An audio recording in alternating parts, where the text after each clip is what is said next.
ভাবো, গভীর রাত, পুরো শহর ঘুমিয়ে, চারিদিকে নিস্তব্ধতা, হঠাৎ কোনো সন্ত্রাসী হামলা অথবা সীমান্তে অনুপ্রবেশ। কিন্তু কোথাও না কোথাও কিছু ছায়া নিঃশব্দে এগিয়ে যাচ্ছে। তাদের পরিচয় গোপন, তাদের মিশন মারাত্মক, তাদের মিশন প্রাণঘাতী। তারা হলো ভারতের সবচেয়ে ভয়ঙ্কর কমান্ডো ফোর্স। আজ আমরা জানব 5টি এলিট ফোর্স সম্পর্কে যাদের নাম শুনলেই শত্রুর বুক কেঁপে ওঠে। প্রথমেই 1 নম্বরে রয়েছে এনএসজি, ন্যাশনাল সিকিউরিটি গার্ড, যাদের ডাকনাম ব্ল্যাক ক্যাট। এনএসজি তৈরি হয়েছিল 1984 সালের বড় সন্ত্রাসী হুমকির পর। এই ফোর্স ভারতের সন্ত্রাস বিরোধী সবচেয়ে শক্তিশালী ইউনিট। এরা সরাসরি সাধারণত টহল দেয় না। এদের ডাকা হয় তখনই যখন পরিস্থিতি নিয়ন্ত্রণের বাইরে চলে যায়। 2008 সালে 26/11 মুম্বাই হামলার সময় যখন পুরো দেশ আতঙ্কে, তখন এই ব্ল্যাক ক্যাট কমান্ডোরাই ঢুকে পড়েছিল তাজ হোটেলে। 60 ঘন্টারও বেশি সময় ধরে তারা অপারেশন চালায়। তাদের ট্রেনিং এত কঠিন যে প্রায় 70-80% প্রার্থী বাদ পড়ে যায়। তাদের অপারেশন স্টাইল অত্যন্ত দ্রুত, নির্ভুল, আর মিশন শেষ না করে ফেরে না। এরা জিরো ইরর নীতিতে বিশ্বাসী করে। 2 নম্বরে রয়েছে প্যারা কমান্ডো স্পেশাল ফোর্স, যার অর্থ মৃত্যু ডিঙিয়ে ফেরা যোদ্ধা। প্যারা এসএফ এ যোগ দেওয়া মানেই নিজের সীমা ভেঙে ফেলা।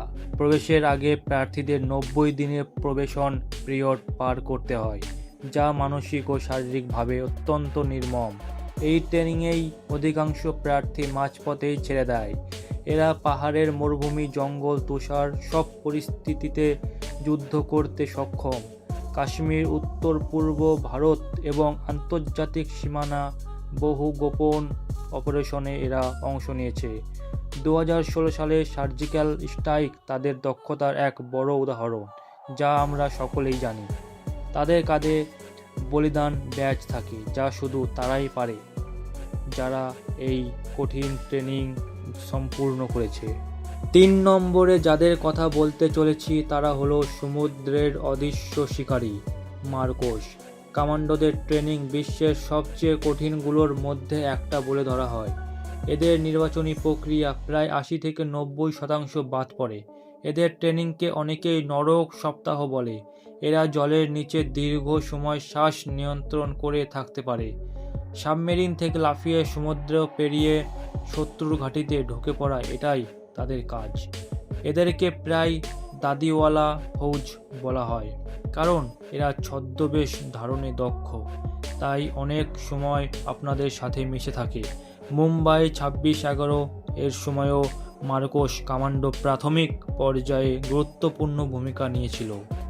গারুড কমান্ডো ফোর্স রয়েছে 4 নম্বরে, যাদের আকাশের ছায়ারক্ষক বলা হয়।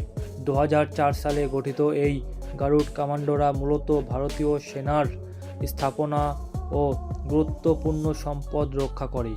তাদের ট্রেনিং প্রায় 2-3 বছর পর্যন্ত চলে। তারা কম্প্যাট সার্চ রেস্কিউ এ বিশেষজ্ঞ, মানে যুদ্ধক্ষেত্র থেকে পাইলট উদ্ধার করা।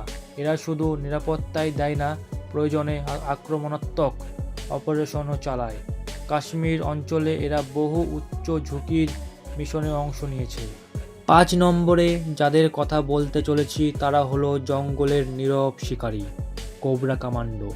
কোবরা ইউনিট গঠিত হয় 2008 সালে, বিশেষ করে নকশাল বিরোধী অভিযানের জন্য ব্যবহৃত হয়। ঘন জঙ্গল, দুর্গম পাহাড়ি এলাকা যেখানে জিপিএসও কাজ করে না, সেখানে কোবরা কমান্ডোরা গেরিলা কৌশলে কাজ করে। তাদের ট্রেনিং জঙ্গল ওয়ারফেয়ার, ট্র্যাকিং, অ্যাম্বুশ ও দ্রুত আক্রমণে বিশেষায়িত। তারা দীর্ঘ সময় খাদ্য রসদের অভাবে টিকে থাকতে সক্ষম। তারা গেরিলা ওয়ারফেয়ারে এতটাই দক্ষ যে শত্রু বুঝতেই পারে না কখন তারা চারপাশ ঘিরে ফেলেছে। আমরা এতক্ষণ যেই সব কমান্ডোদের নিয়ে আলোচনা করছিলাম, এই কমান্ডোরা আলোয় আসে না, সংবাদপত্রে তাদের ছবি ছাপা হয় না, কিন্তু দেশ যখন বিপদে পড়ে তখনই এই নীরব যোদ্ধারাই সামনে আসে। এরা শুধু ভারতীয় সেনাবাহিনী নয়, সমগ্র ভারতের গর্ব। তো বন্ধুরা, এই ভিডিওটা এখানেই শেষ করছি। ভিডিওটা তোমাদের কেমন লাগলো অবশ্যই কমেন্ট করে জানাবেন। ভিডিওটা ভালো লাগলে একটা লাইক করে দেবেন আর চ্যানেলটিকে সাবস্ক্রাইব করতে ভুলবেন না। ধন্যবাদ।